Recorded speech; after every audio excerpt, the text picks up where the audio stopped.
남자친구에게 상습폭행을 당하는 중인 한 여자. 이러지 마. 곧이어 몰카 동영상을 유포하겠다는 협박까지 당하는데요. 안 돼. 아, 오빠 안 돼. 오빠 안 돼. 제발. 아니 이래도 돼. 법 공부하니까 잘할 거 아니야. 끼키야 벌금? 집행유예? 근데 너 네 인생 쪽나는 거야. 그러니까 너도 붙는데 나도 왜 못 붙냐고. 심지어 온갖 괴롭힘에 시달렸음에도 예슬아, 말귀를 못 알아먹어. 피고인은 법을 공부하는 예비 법조인입니다. 피해자가 아닌 가해자가 되어 법정에 서게 되는데 왜 신고하지 않았나요? 신고를 안 한 이유가 사랑해서라고 돼 있던데 사랑해서였습니까? 도대체 이 여자에게 무슨 일이 일어난 것일까요? 피고인, 진정하시고 자리에 앉으세요. 이곳은 대한민국 최고의 수재들만 모인다는 한국대학교 로스쿨 신입생 환영회 현장. 교수진 또한 전직 판검사는 물론 대법관 출신까지 있는 명문 중의 명문인데요. 제 모교인 한국대 로스쿨에 내는 발전 기금은 잠시나마 법을 불신했던 제 의심에 대한 사죄입니다. 여러 학생들 사이로 눈에 띄는 외모의 소유자가 있었으니 또네? OT 때도 둘 사이에 앉았었는데? 그녀는 바로 고인정 아니 전예슬이었고, 미안. 내 옆이 좀 피곤해. 화려한 외모만큼 인기도 많았죠. 오빠 이따 끝나고 전화할게요.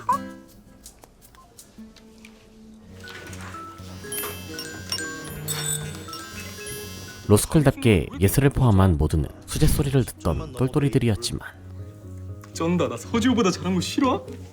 네가 내 점수를 어떻게 알아? 이 안에서도 천재와 범죄는 나눠지는 법. 화이팅. 현법 봤어요? 무한 경쟁을 해야 하는 치열한 곳이었음에도 예슬은 남을 위하는 따뜻한 마음을 잃지 않는 다정다감한 학생이었는데요. 헐 누나, 못 본 사이에 더 예뻐졌지. 성적에 예민한 친구들이 크게 다투지 않도록 하기도 했죠. 예슬에게는 친하게 지내는 동기들이 몇몇 있었는데 바로 학사경고 위기인 흑수저 강소레이. 강솔 A+. 애초에 네가 B라는 게 말이 안 됐어. 비켜요. 그래야지. 법조인 집안의 금수저 천재 강솔 B. 맞다. 판사 집안. 나도 이런 집안에서 금수저 한번 물고 태어나보고 싶다. 금두꺼비 물고 태어났잖아요. 인권 변호사를 목표로 하는 민복기. 이런 황금 법수저랑 같냐? 계산이 빠른 기회주의자 조예범. 정대현 교수님 시험 적고 있어? 자리 없을걸? 정 교수님 수업 들은 사람들 누구더라? 강한 승부욕과 냉철한 머리를 가진 서지호.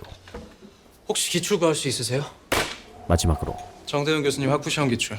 공부할 사람 스터디룸으로. 대학생 때 이미 사시 2차를 패스했던 경찰대 출신 원칙주의자 꽈탑 한준이었지요. 검사 측 증인 신문 계속하세요. 어느새 동기들과 친해진 예슬은 교수들 앞에서 수업의 일환인 모의 재판에 참여하게 됐고 동문이긴 한데 저 친구가 치대를 줄까? 아니요로 답해 주시죠. 각자의 능력을 입증해야 하는 만큼 치열한 법정 공방전이 벌어지는데 이 있습니다. 증인은 이의 제기를 할 수 없습니다. 이 있습니다. 이 있습니다. 이상입니다. 어느 정도 승부가 갈리자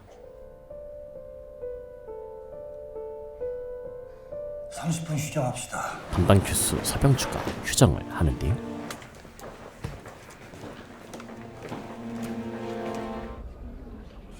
하지만 쉬는 시간 너무 길어지는데? 쉬는 시간이 끝났는데도 병주가 나타나지 않았고 부탁합니다, 경위님. 네, 판사님. 법원 경위를 맡은 예슬이 병주를 찾으러 가게 되지요. 교수님.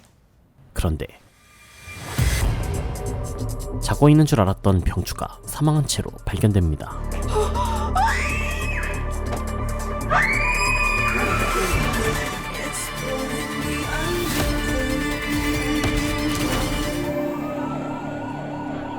그냥 주무시는 줄 알았어요. 학교에 도착한 경찰은 최초 발견자인 예슬부터 신문하는데요. 어제 꿈에 죽은 서 교수님 모습 그대로 나온 거 있죠? 뒤이어 밝혀진 또 다른 충격적인 사실.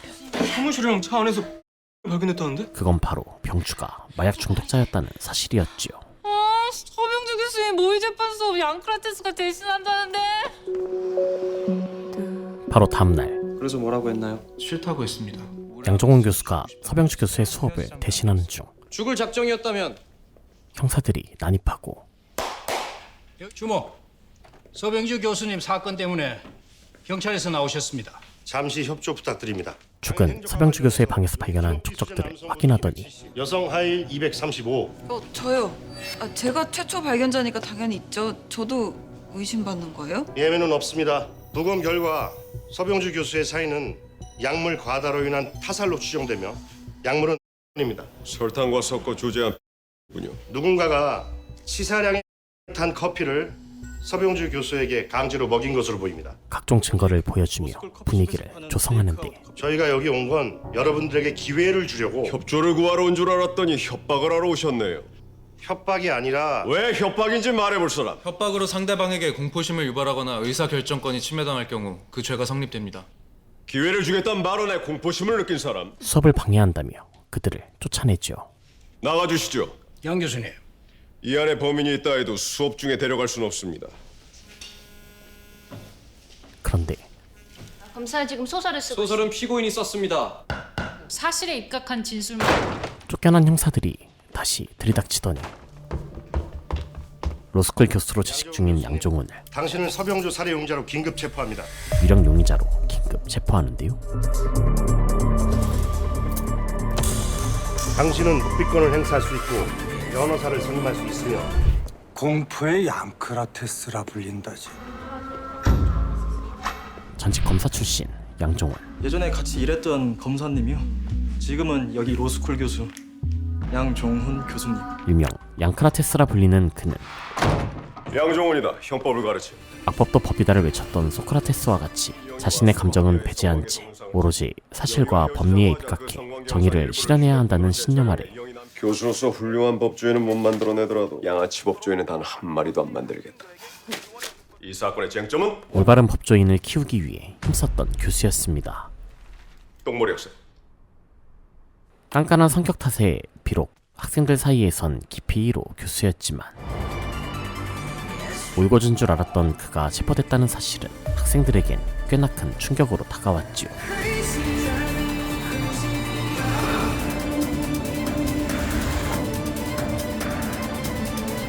하지만 극티들이 모인 로스쿨답게 교내의 뒤숭숭한 일을 뒤로하고 지극히 이성적으로 기말 시험 준비에 들어간 예슬과 동기들. 진짜 아무 일도 없다는데 이래도 되는 거냐? 서 교수님한테 끔찍한 일이 있었던 거 맞아?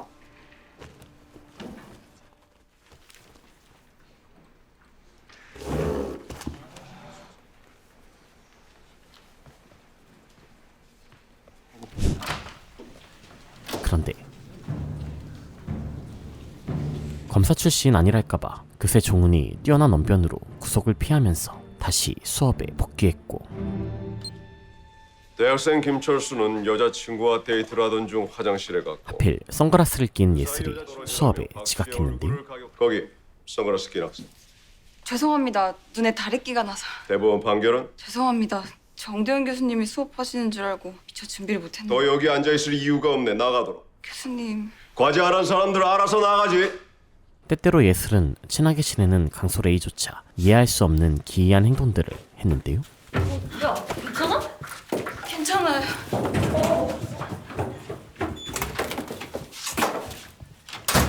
샤워하고 있다고 좀 해줄래요? 전예슬 씨 휴대폰입니다. 안녕하세요. 예슬이 지금 샤워할... 오빠. 아니야. 어떤 날엔 몸에 알 수 없는 상처도 나 있었죠. 야, 지금 얘기하잖아. 사실 이 모든 건 남자친구 고영창 때문이었는데 오빠랑 얘기 안 끝났잖아. 나중에 얘기하죠. 뭐냐 저 새낀? 스터디 오빠야, 그만. 나 말고 오빠라고 부른 놈이 또 있었어. 차기 대권주자 국회의원 고영수의 외아들인 영창은 가. 잘 가서 얘기. 오늘은 들어가자. 꼴이 말이 아니야. 왜 남의 여자 꼴을 너님이 챙기세요? 예슬과 사귀며 예슬이 마음에 들지 않는 행동을 할 때마다 데이트 폭력을 일삼았고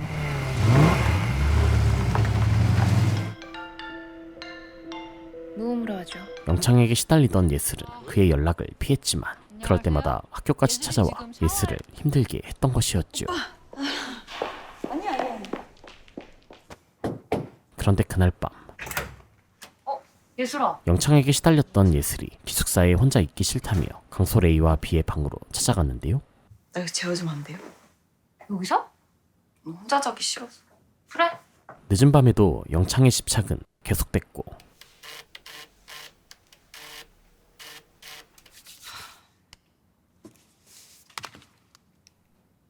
공부를 마무리한 강소레이가 잘 것을 뺏겨서 대신 예슬의 방으로 향하게 되지요.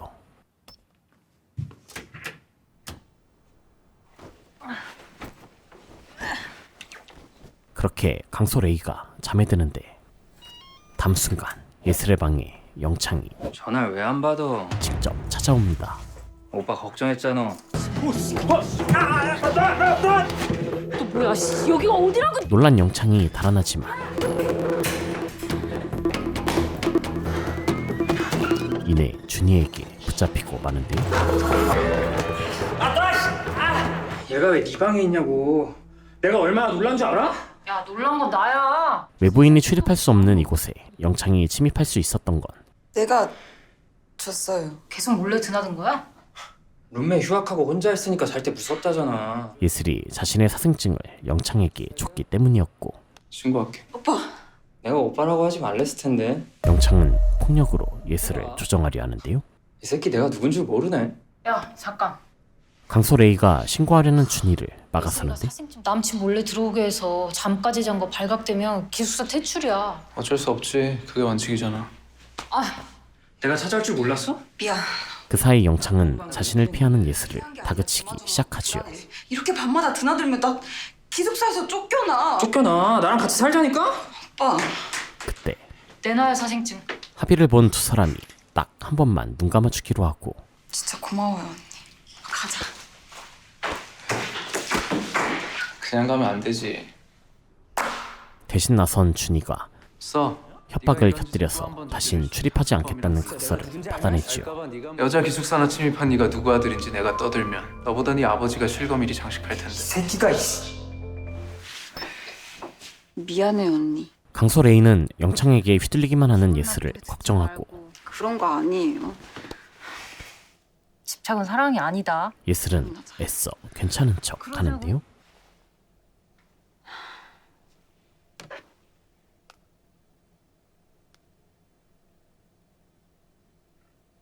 아 이건 완전 강제동원령 아니야. 형법수업 대신 특강을 들으라니. 고영수 의원이 그렇게 대단해? 얼마 후 영창의 아버지 고영수 의원의 특강날이 찾아오고 영창이 청강을 위해 로스쿨에 나타나는데요.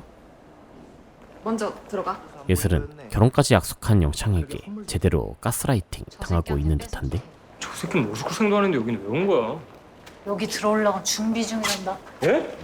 반갑습니다. 과거 고영수는 심신미약 조항을 범죄자가 악용해서 감형받지 못하도록 법을 바꿔 대중들에게 큰 신뢰를 얻게 되었고 그 덕분에 대권주자로 올라선 것이었는데 입법자로서 당연한 일을 했을 뿐입니다. 이만호법 발의 본인 생각이었습니까?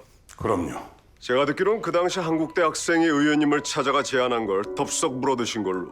하지만 양정우는 대외적인 이미지와 달리 자신의 이익을 위해 수단 방법을 가리지 않았던 형수를 학생들 앞에서 망신을 주는데요.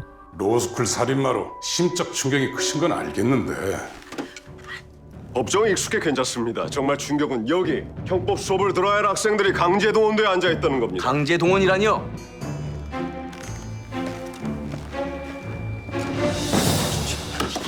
이에 영창은 가만두지 않겠다며 날뛰는데 지금 참으란 말이 나와? 누구 우리 교수님이잖아. 네 교수님이겠지. 오빠도 내년에 들어올 거잖아. 오빠는 나보다 실력 좋으니까. 그러니까 이씨. 너도 붙는데 나는 왜 못 붙냐고. 영창이 예슬에게 또다시 폭력을 행사하자 너까지 나 무시하면 안 되지. 이게 미쳤나 진짜. 참교육을 시전하는 강소레이. 야, 네가 뭔데 남의 애정사에 오지랖이야. 그런데 네 궁뎅이 관리나 잘해. 본인의 비밀을 알고 있는 영창을 의심스러워하는 강소레이. 저 새끼가 나 궁뎅이 아픈 걸 어떻게 알죠? 나 분명히 아무한테도 말 안 했는데. 무슨 일인데? 즉시 강소레이가 예슬의 방에 찾아가더니 무언가를 찾기 시작하는데 그건 바로 몰카였죠. 네 일거수일투족이 도찰되는 거 몰랐지? 충격적인 사실을 알게 된 예슬은 네, 도착했어요 아버지. 더 이상 영창을 밝은 모습으로 대할 수 없었죠. 너 지금 뭐라 그랬어? 그런데 검사가 말한 목격 가해자가 나라니. 고민이 깊은 예슬에게 영창이 한 가지 부탁을 하는데요. 네가 미처 말을 못했던 거야. 그건 바로 최근 아버지에게 큰 모욕을 줬던 종훈에게 복수하기 위해 곧 있을 재판에서 종훈이 병주를 살해하는 장면을 목격했다며 거짓으로 증언하라는 것이었습니다. 네가 그걸 본 거라고. 쳤어. 예슬은 이 파렴치한 요구를 받아들일 수 없었지만 몰카도 그렇고 도대체 나한테 왜 이러는 건데? 보호자로서 네 방에 CCTV 설치해 놓은 거잖아. 너 사랑하니까. 영창은 달콤한 말로 능숙하게 예슬을 꼬드겼고 결혼하자. 내년에. 오빠 로스쿨 붙으면 바로. 그러려면 양조은 그 새끼 꼭 죄값 치르게 해야 해. 그럼에도 설득되지 않자 예슬아. 또다시 폭력으로 예슬을 협박하기 시작했죠. 법 꽤나 안다고 법망 빠져나가려는 교활한 살인마 새끼한테 본때를 보여주자는 거야. 기숙사로 돌아온 예슬이 충격에 쓰러지는데 괜찮아? 어디에도 자신의 속사정을 털어놓을 수 없는 예슬은 외롭기만 합니다.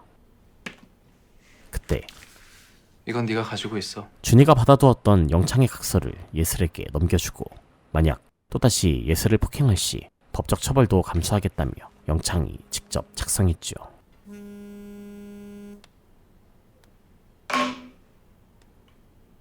예슬의 고민이 깊어지는 이때 영창이 예슬의 몰카 동영상을 보내오고 기억해. 낮보다 길었던 우리의 밤이다. 더 이상 선택의 여지가 없는 예슬은 사랑해. 내년에 학교 꼭 같이 다니자. 영창의 모든 요구를 들어줄 생각입니다. 심지어 영창이 작성했던 각서도 찢어버리는데요. 목격자가 나타나면서 이번 공판은 새로운 국면으로 접어들 것으로 보입니다.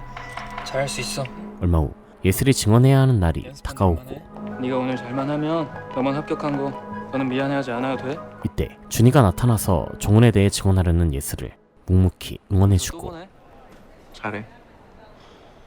걱정 마. 오늘부로 네 삼촌 죽인 살인마가 만천하에 드러날 테니까. 나 화장실 좀. 네가 각서 찢어 밝힌 거 이 친구가 알아? 알지. 그러라고 준 거니까.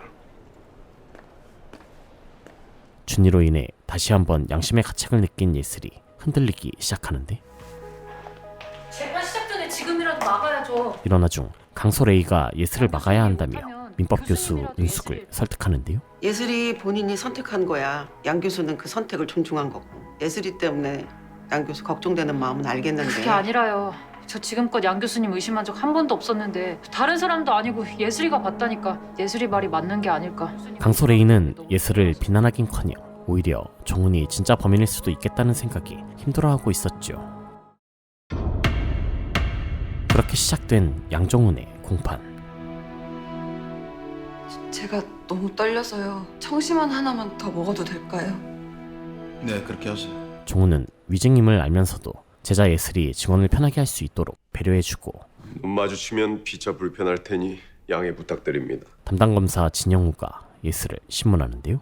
증인은 사건 당일 피고인이 커피에 마약을 넣는 걸 봤습니까? 그리고 예슬은 네. 영창이 미리 연습시킨 대로 거짓 증언을 하기 시작하지요. 근데 왜 진작에 말하지 않았습니까? 검사가 이렇게 물어보면 말할 수가 없었습니다. 그렇지. 심지어 종훈이 입막음하려고 협박까지 했다 말하는데 넌 아무것도 못 본 거다. 무덤까지 입 다물고 가지 않으면 절 가만두지 않겠다고 하셨습니다. 딱 이거야. 눈물까지 흘리진 말고. 그러나 더 이상 버틸 수 없었던 예슬이 무너지기 시작하더니 변호인 측 반드시 문하세요. 진정하시고요. 잠시만요. 아무것도 묻지 마세요. 제발요. 법조인의 양심을 저버릴 수 없었던 예슬은 나 못하겠어. 법을 공부하면서 이러면 안 되는 거잖아. 방금까지 했던 진술을 모두 번복합니다. 죄송합니다. 제가 정신이 나갔었습니다. 여기 정수가세요. 증인은 지금 피고인의 후환이 두려워 진술을 번복하는 것입니다. 그렇죠? 제가 두려운 건 관계 동영상이 유출될 수도 있는 두려운 상황 속에서도 몰카에 찍힌 동영상이었습니다. 있는 사실 그대로 양종훈에 대해 증언하기 시작하지요. 교수님이 커피에 탄 게 마약인지 설탕인지 전 몰라요. 본 적이 없으니까요. 죄송합니다. 죄송합니다. 비록 번복했으나 위증이라는 심각한 죄를 저지른 예슬은 법조인 지망생으로서 주변의 신뢰를 잃게 될 것이 뻔했고 예슬아, 예슬이 여기 있어? 언니, 나 이제 어떡해요? 심지어 로스쿨을 더 이상 다닐 수 없을지도 몰랐는데 오늘은 아무 생각 말고 푹 자. 예슬의 사정을 잘 아는 강소레이는 옳은 선택을 했던 예슬에게 진심 어린 위안을 줍니다. 아, 휴대폰 꺼놔. 사실 예슬이 용기를 낼 수 있었던 결정적인 이유는 바로 종훈 때문이었는데 내 재판에 관심이 많은가 보고. 공판 시작 전 종훈은 영창과 우연히 마주쳤고 한 번만 더 너 때문에 내 제자가 선글라스 끼고 내 수업에 들어오면 그때 네가 평생 선글라스 신세를 지게 될 거야. 예슬이 위증할 게 뻔한 상황에서조차 종훈은 제자인 예슬을 위하고 있었죠. 그때 영창의 연락을 받게 된 예슬.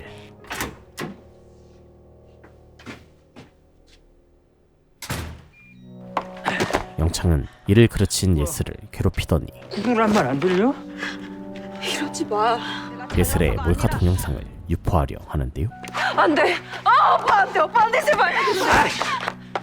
아니, 이래도 돼. 예슬의 절박한 요구에도 나는 잊혀져. 오히려 영웅될걸? 오히려 법 공부하니까 잘할 거 아니야. 끼키야 벌금? 집행유예?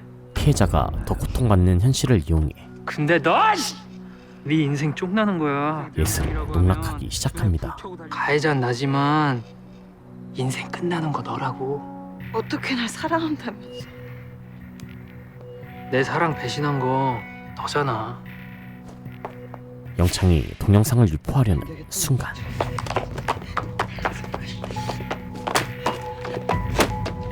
예슬이 온몸으로 막으려 하는데 그만 영창이 큰 부상을 입고 맙니다.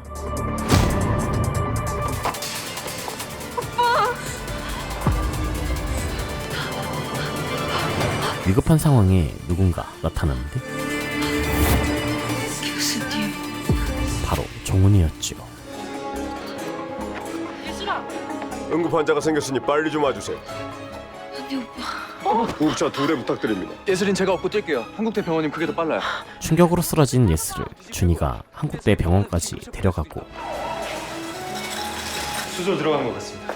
어서 오십시오. 영창은 긴급 수술에 들어가는데요. 금은군 어디 있어? 소식을 들은 고영수가 분노에 차서 병원에 나타납니다.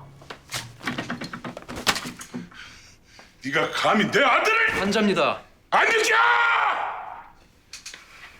죄송합니다. 예슬은 형수에게 머리 숙여 사죄하는데 전예슬 씨, 같이 서로 가주시죠. 경찰들이 나타나 예슬을 데려가려 하지만 치료받는 중입니다. 끝나고 자진 출두하는 걸로 하시죠. 치료? 예슬의 편인 준이가 막아섰지요. 누워서 링거마저 맞아. 뭐합니까? 하지만 경찰들은 차기 대권주자 형수의 편에 서고 갈게요. 가긴 어딜 가? 이때 정훈이 나타나는데 멀쩡하면 현행범으로 체포될 것이지 거기서 왜 쓰러져? 아드님이 몰카 동영상 유포하려는 걸 막으려다 그런 거라던데. 영창이 몰카 찍은 것을 빌미로 일단 형수를 돌려보내는데 성공하지요. 치료부터 받게 합시다. 은숙은 우선 몰카와 성폭력 피해까지 당한 예슬에게 증거 확보부터 하자며 병원 검사를 제의하는데요. 사랑한 거예요. 몰카 자체가 불법이고 이거는 성폭행이야. 그렇게 말씀하지 말아주세요. 원치 않는 성관계까지 한 것도 모자라 몰카까지 지켰지만 예슬은 아직 영창의 곁을 떠날 수 없었습니다. 그건 사랑 아니야. 저 못하겠어요. 한편 형수는 영창에게 문제될 만한 불리한 증거들을 인멸하고 있었고 문제될 만한 건 싹 다 정리했습니다. 그때 영창의 수술이 끝나는데 의식이 바로 돌아올지는 좀 더 지켜봐야 할 것 같습니다. 지켜봐야 할 것 같다니. 하나뿐인 아들이 평생 반신불수로 살 수도 있다는 충격적인 소식을 듣게 되지요. 의식이 영영 안 들어갈 수 있다는 거야! 교수님 저 못해요. 제가 오빠 저렇게 만들고 제가 어떻게 해요. 제대로 거동이 불가능한 영창을 찾아간 예슬. 꺼져. 졸지에 가해자가 된 예슬은 정말 미안해.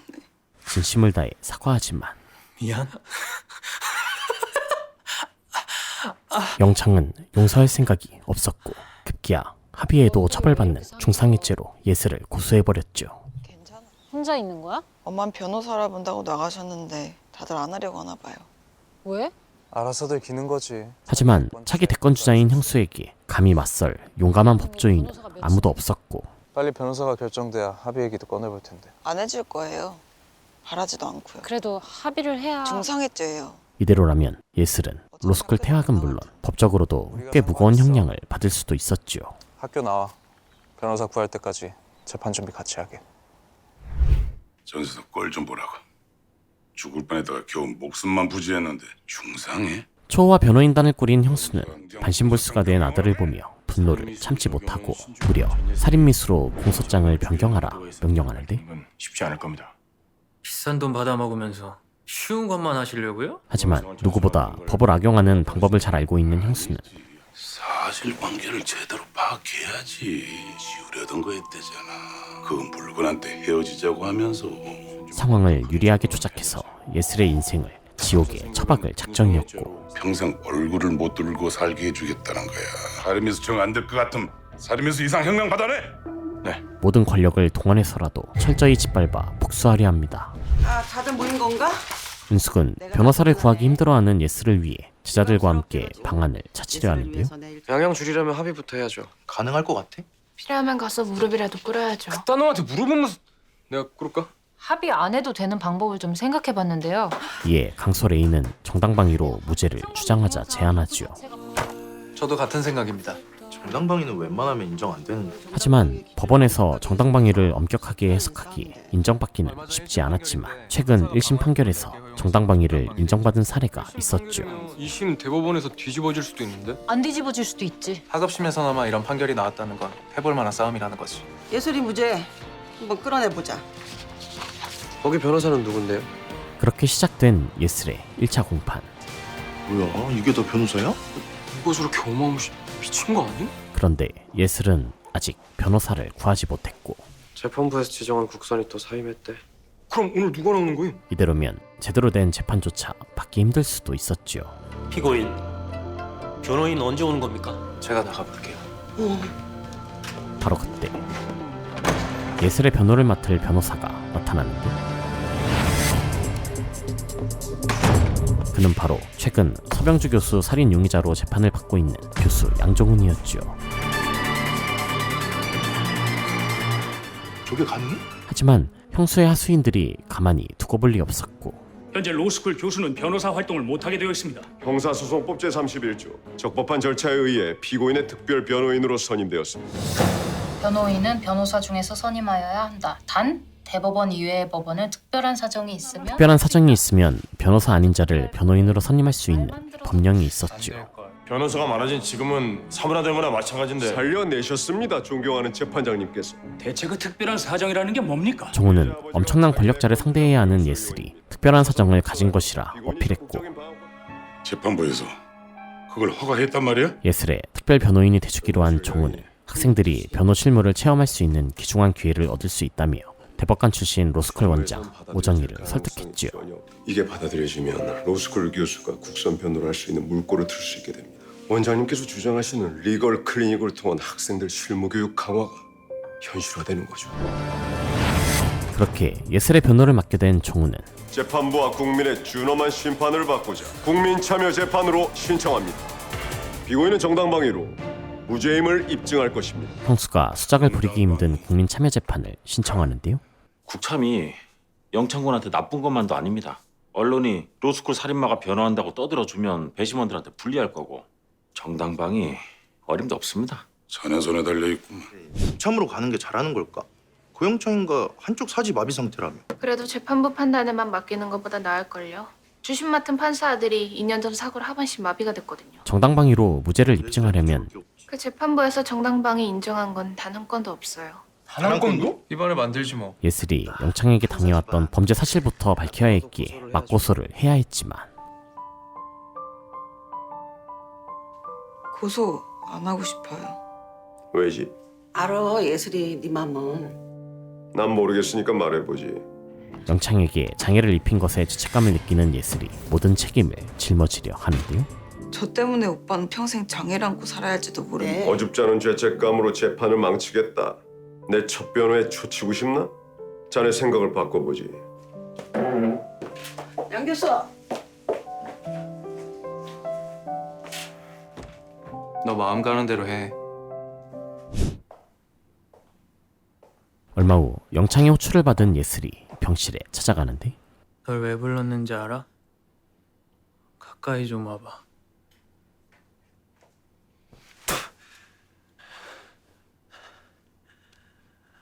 정당방위? 미안해. 미안하면 빌어. 손발이 마비가 되도록. 정당방위를 입증해서 자신을 지키려 하는 예슬을 모욕하는 영창. 그 새끼가 정당방위가 좋겠대?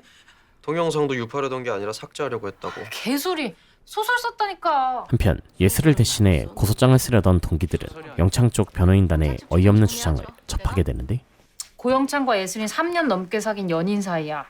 둘은 같이 로스쿨을 준비하다 예슬이만 딱 붙었어. 고영창 말에 의하면 예슬이는 로스쿨 다니면서 양다리를 걸쳤고 그 양다리 중에 하나가 나. 그 주장은 정말 양 교수님 협박으로 예슬이가 괴로워하자 고영창은 본대로 증언하라고 설득했어.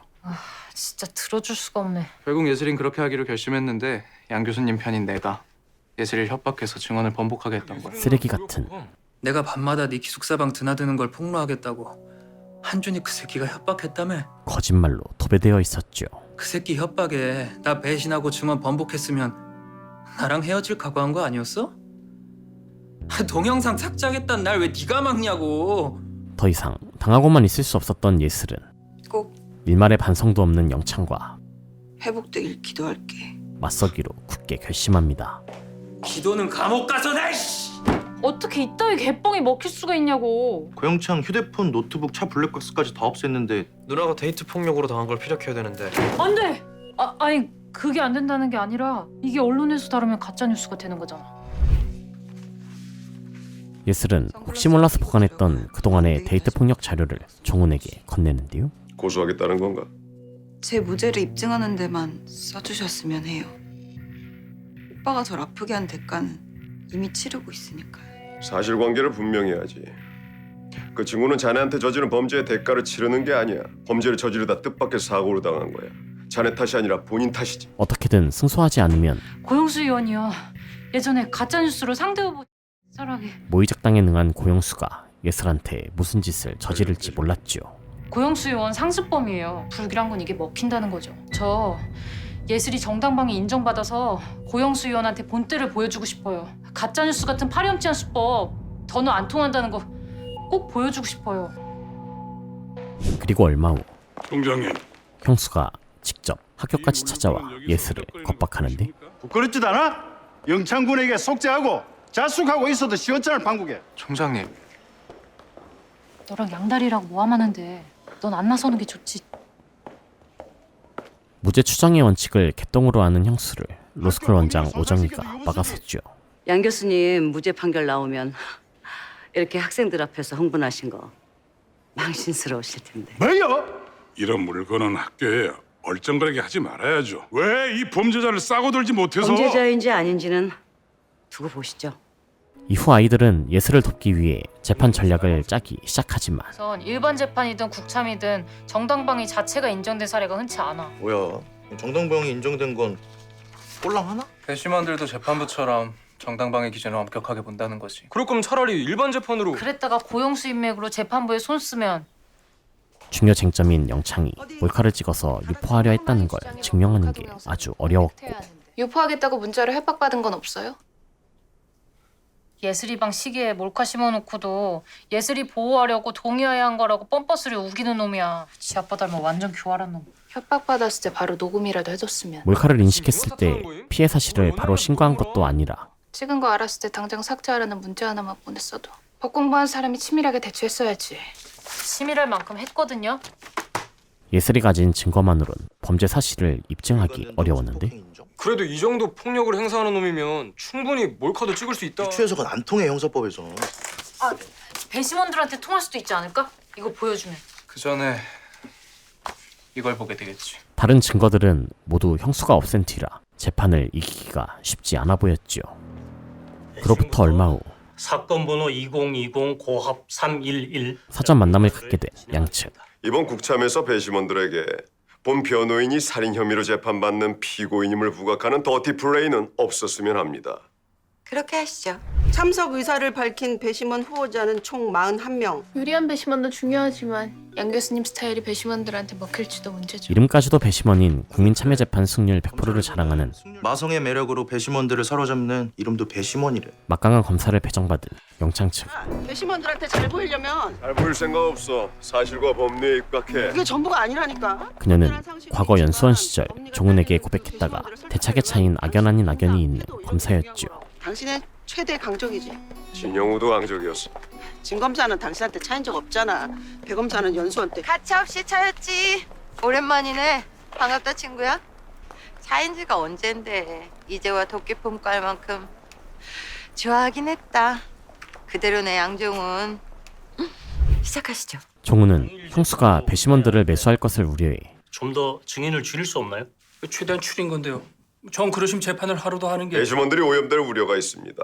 당일 재판으로 끝내고 싶어 했는데요. 검사님들이 아니라 피해자 아버님 말입니다. 배심원들한테 무슨 짓을 할지 어떻게 합니까? 변호인. 시작하시죠. 그렇게 얼마 후 시작된 예슬의 공판일. 본 재판의 피고인은 유죄 판결이 확정되기 전까지는 무죄로 추정됩니다.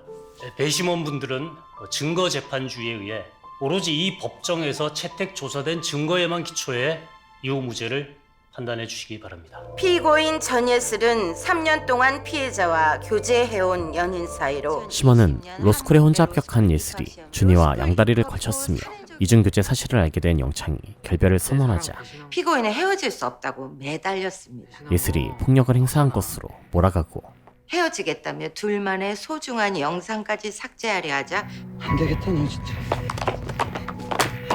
피고인은 홧김에 피해자에게 폭력을 행사. 피해자는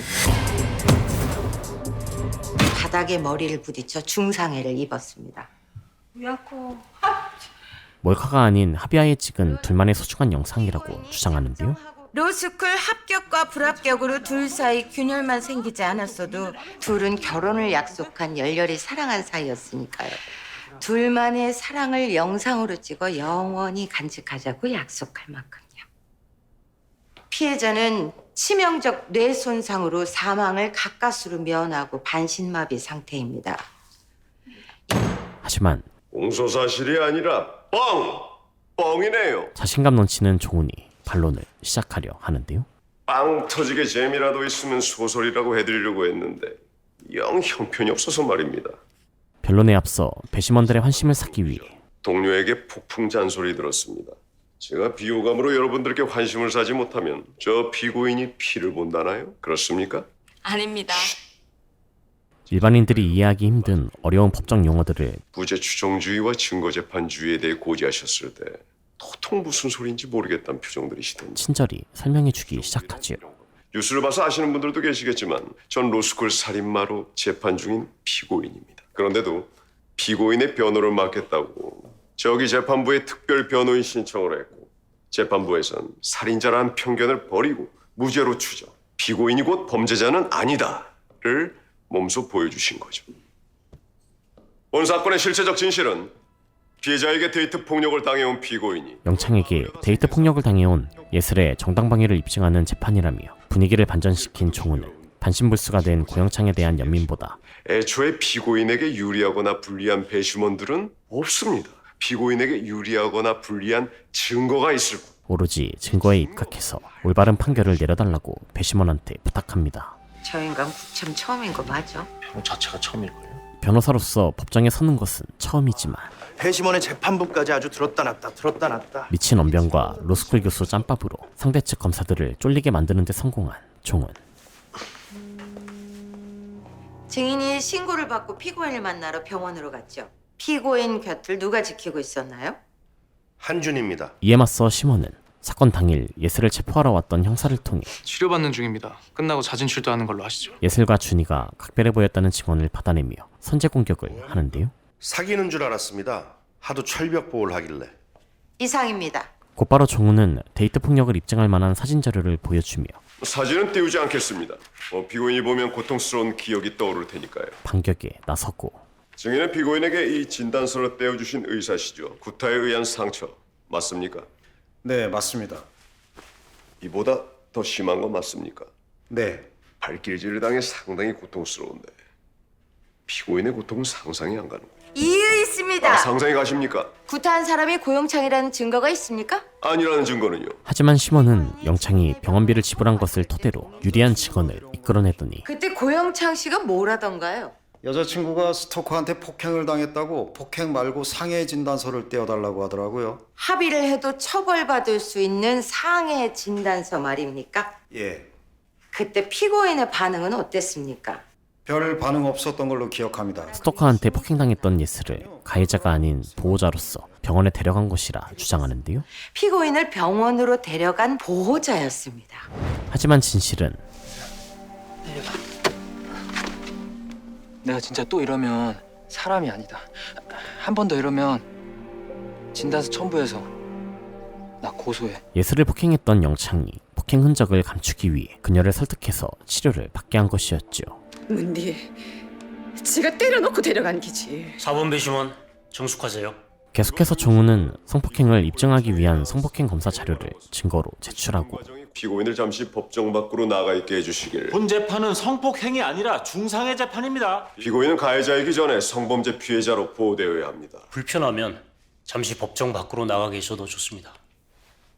그냥 있겠습니다. 곧이어 예슬을 진단했던 의사를 신문하는데요. 무엇보다 피고인을 병원에서 처음 문진했을 때 매우 불안정해 보였습니다. 일반적인 상황계에서는 볼 수 없는 몇 가지 의학적 소견이 있었고요. 성폭행에 저항하다 생긴 방언들 말입니까? 유도신문입니다. 팔, 다리에 찰과상과 타박상, 손톱 밑에서 나온 고영창의 살점 등의 양상으로 보아 그런 흔적들은 가학적일 만큼 격렬한 연인 간 행위에서도 나타날 수 있는 거 아닌가요? 하지만 반대 신문에 나선 형우가 반드시 성폭행을 통해서만 생기는 상처가 아님을 증언으로 받아냈고 서로 합의하에 좋아서 동영상까지 찍을 땐 언제고 몰카 운운하는 건 그런데 개소리에 그만 사례가 올려서 이제부터 종우는 상대가 찍소리도 못하게 영창이 몰카를 찍었다는 걸 본격적으로 입증하려 합니다. 검사 측에서 몰카가 아니라고 우기니 일단 문제의 동영상이라고 해두죠. 몰카를 영창한테 처음 받았던 날 충격을 받은 예슬의 모습이 담긴 CCTV로 배심원들을 설득하는데요. 충격을 받아서 그대로 기절하더라고요. 둘이 합의해 찍은 기념 동영상이라니 저런 반응을 보였을까요? 증인은 사건 현장에서 구급차를 마다하고 피고인을 업고 병원으로 달려갔죠. 심원은 예슬이 위험에 처했을 때마다 도와준 준이가 예슬과 각별한 사이였을 것이라며 몰아가고 일반인의 상식으로 볼 때 이 정도면 각별한 사이라 봐야 하지 않을까요? 폭력으로부터 전예슬 양을 보호한 게 철벽 보호라면 네, 했습니다. 병원에서 고영수 의원이 전예슬 양의 뺨을 때리려고 해서 막았으니까요. 이때 피고인과 무슨 대화를 했습니까? 예슬이 본 동영상이 몰카라는 것을 확신할 수 없는 상황에서 짐작만 한 것 아니냐며 재판을 유리하게 이끌어가더니 대충 짐작만요. 확실히는 몰랐다. 로스쿨생이라면 확실치 않은 것에 대해선 증언을 자제했어야 하지 않을까요? 이 순간 두 분의 은밀한 눈빛 교감을 보니 보통 사제지간이 아닌 것 같은데 이 사실을 기억해 주시죠. 저건 뭘 주는 거죠? 준이가 각서를 줬던 것도 얼마 전 재판에서 종훈에게 불리한 증언을 하지 못하게 하려는 의도로 건넨 것 아니냐며 몰아붙이더니 고영창 말 듣지 말고 양종훈 교수 말 들어라. 그 말에 충격을 받은 피고인이 같은 시각 종훈이 예슬을 따로 불러냈다는 문자까지 확보했던 심원은 마침 양종훈 교수에게 온 이런 문자로 본다면 공포스럽지 않았을까요? 있다고요? 그 야심한 밤에 왜 피고인을 보자고 한 거죠? 제자를 회유해서 불리한 증언을 막고 나 못하겠어. 법을 공부하면서 이러면 안 되는 거잖아. 그에 대한 대가로 특별 변호사로 나선 것이 아니냐며 그게 고마워 피고인을 위해 특별 변호인을 자처해 이 자리에 선 것 아닙니까? 종훈의 명분까지 공격합니다. 저기요, 화장실 좀.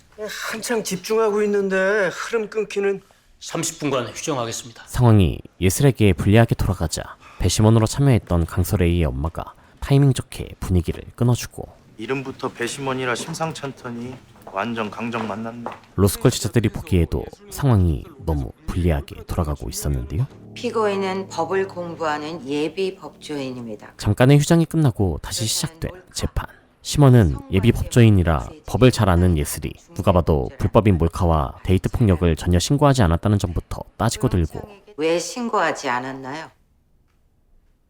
피고인은 로스쿨 생이 되기 전 대학 시절에도 스토커 짓을 하는 선배에게 그냥 당하지 않고 경찰에 신고했는데 말입니다. 바로 그때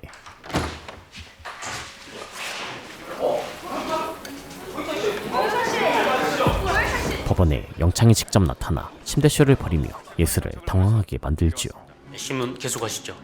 피의자 신문 주소엔 신고를 안 한 이유가 사랑해서라고 돼 있던데 사랑해서였습니까? 사랑해서 성폭행도 참았다. 진영우는 이 틈에 예슬을 몰아붙이기 시작하고 그렇게 사랑한 피해자가 헤어지자고 했으니 광분해서 덤벼들만 했겠네요. 멘탈이 무너지기 시작하는 예슬. 애초에 신고할 이유가 없었던 겁니다. 피고인 진정하시고 자리에 앉으세요. 피고인이지만 안타까웠던 심원이 휴정을 요청하지만 그냥 하시죠. 곧이어 판사님, 예슬이 원하는 대로 해주십시오. 결혼까지 약속한 예슬이가 로스쿨 가서 저보다 더 잘난 자식한테 한눈 판다고 교수 협박에 놀아난다고 그걸 봐주지 못하고 헤어지자고 한 제 잘못입니다. 기회를 틈타 가증스러운 거짓말들을 내뱉기 시작하는 영창. 예슬이만 행복할 수 있으면 저 성폭행범 되겠습니다. 다만 여자친구한테 미쳐 도른 못난 아들 때문에 아버지가 괜한 곤혹을 지으실까 죄송하지. 피날레로 지리는 메소드 연기를 시청하죠. 자. 더 이상 버틸 여력이 없는 예슬은 교수님, 그만하고 싶어요. 재판을 포기하고 싶어 하는데 더 이상 정훈에게도 방법이 없는 것일까요? 변호인, 피고인 신문 계속하세요. 무언가를 결심한 정훈은 피고인 변호를 더는 할 수 없을 것 같습니다. 갑자기 변호를 그만두겠다 하는데요. 변호인, 아니 장난하는 것도 아니고. 죄송합니다. 제 변호를 중단하고 그런데 피고인 스스로 변호하게 하겠습니다. 이 모든 건 멘탈을 회복할 겨를이 없는 예슬에게 사건 번호 2020 고압 311 연인사인 전모양과 고모군은 둘의 관계 동영상으로 인해 다툼을 벌이던 중 로스쿨의 모의 재판 같은 편안한 상황을 만들어줘서 재판을 포기하지 않도록 하기 위한 정훈의 전략이었죠. 이 사건의 쟁점은 각자 재판 결과에 따라 마지막이 될 수도 있네. 수업에 대한 예의를 지키지. 그 동영상이 몰카냐 아니냐입니다. 그뿐인가? 네. 몰카인 걸 밝히는 것만으로 정당방위를 주장할 수 있나? 예슬은 마치 수업을 받는 것처럼 익숙한 상황 속에서 몰카를 유포하려 했느냐 아니냐도 검찰이 몰카가 아니라고 본 이유는 진술하기 시작하고 그 동영상을 보고도 제가 전모양 전모양이 고모군한테 화를 내며 동영상을 삭제하라고 하지 않았고 고모군이 영상을 봤냐고 보낸 문자에 응도 아니고 웅이라고 대답했기 때문입니다. 봤어? 응. 응도 아니라 웅이라 답한 게 뭐가 문제인가? 웅은 응보다 더 친밀한 애교성 멘트로 몰카 동영상을 받고 충격을 받은 상태에서 나올 수 있는 반응이 아니죠. 연수원 시절 동기 한 명이 제게 사귀자고 했을 때 말입니다. 제가 싫다고 했더니 그 친구는 저랑 더 친한 척했습니다. 충격을 받았다고 자존심이 상했다고 다 화를 내는 건 아니니까요. 더 이상 안 볼 사이도 아닌데 대놓고 화내면 검찰에서 몰카가 아니라고 본 다른 이유는? 전모양의 진술이 일관되지 않았기 때문입니다. 신고를 하면 보복을 당할까 봐 두려워서 그랬다고 했다가 고모군을 사랑해서 그랬다고 했다가 대법원 판례를 예로 들면서 진술이 일관되지 않았다는 이유로 신빙성이 없는 건 아니라고 변론하더니 다소 일관되지 않다는 이유로 그 진술의 신빙성을 함부로 배척해서는 안 된다. 또 피해자의 특수한 사정을 고려하지 않았다는 취지로 이 사건 전모양의 특수한 사정은? 전모양의 특수한 사정은? 성폭행범이 결혼까지 약속한 사랑하는 남자였다는 겁니다. 연인 간 성폭행은 일반 성폭행과는 다르단 말이군. 눈 뜨지? 말해보게. 뭐가 다른지. 차라리 생판 모르는 남이었다면 끔찍한 악몽을 꾸는 거다 털어버리기라도 했을 텐데 상대는 함께 장밋빛 미래를 꿈꾸던 남자친구였다고요. 결혼까지 약속했던 영창과 혹여 사이가 틀어질까봐 일관적인 진술을 하지 못했다는 걸 배심원들에게 각인시켜주는 예슬. 몰카를 본 충격으로 멘붕이 왔지만 영창한테 친근하게 답장했던 건 대답을 안 하면 영창의 보복이 두려워서 그랬다고 덧붙였습니다. 수백 통의 전화가 올 거고 전화를 안 받으면 학교까지 찾아왔을 테니까요. 예슬이 지금 샤워할... 오빠! 전모양은 사랑을 하는 건지 폭행을 당하는 건지 혼란스러운 상태에서 무슨 말을 어떻게 해야 할지도 몰랐을 겁니다. 그리고 죽이고 싶었습니다. 몰카를 찍고 그걸 유포한다고 했을 땐 그동안 숨겨왔던 진짜 속마음. 이걸로 그 자식을 쳐 죽여버리고 싶었습니다. 제가 신고를 안 한 건 내 입으로 말하기가 죽기보다 싫었을 뿐입니다. 사랑하는 사람한테 성폭행을 당했어요. 사실 전 모양처럼 데이트 폭력 피해자들은 신고를 잘 안 합니다. 신고하러 가면 수사기관에서 이렇게 묻거든요. 정말 애인을 고소할 거야? 당신 당한 건 맞아? 내 수업에서 이 제기는 허용 안 합니다. 종훈 덕분에 멘탈과 자신감을 회복한 예슬은 자네가 판사라면? 판사님들이 저라면요? 수없이 생각했습니다. 수시로 가스라이팅을 하고 내가 뭘 잘못해서 이 재판을 받고 있을까? 파렴치한 성범죄를 저지르고 무자비한 폭행을 가했던 영창의 마수에서 벗어나려 하는데 전 모양은 형법 제21조 현재의 부당한 침해를 방해하기 위한 행위로서 정당방위를 인정할 것입니다. 사실 종훈은 사건 당시 블랙박스를 입수했고 예슬과 영창 사이에 있었던 모든 일이 녹화된 영상 파일을 가지고 있었는데요.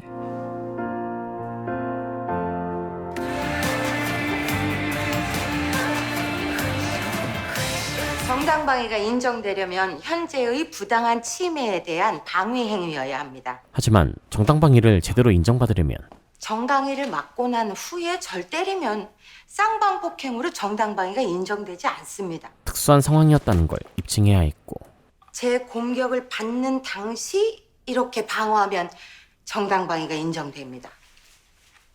여기 휴대폰이 바닥에 떨어졌는데 그 후에 예술 누나가 고영창을 발로 찼어요. 그것도 힐로. 휴대폰이 고영창 손에서 떠난 거면 유포할 위험성도 사라졌으니까 예슬이 공격도 멈췄어야 되는 거 아니야? 충분히 정상은 참작될 겁니다. 휴대폰이 떨어진 걸 알고도 격분해서 고영창을 힐로 찬 거죠. 예슬이 영창에게 가한 폭력이 정당방위 범위에 들어가는지에 대한 공판이 벌어지는데 쳐 죽이고 싶다고. 아니 저 봐요. 저 문희 자식이 저 다시 휴대폰 집을까봐 저런 거잖아요. 사원 배심원. 과연 예슬은 남은 배심원 판결에서 쉽게 인정받기 어려운 정당방위를 인정받고 무죄를 선고받을 수 있을까요?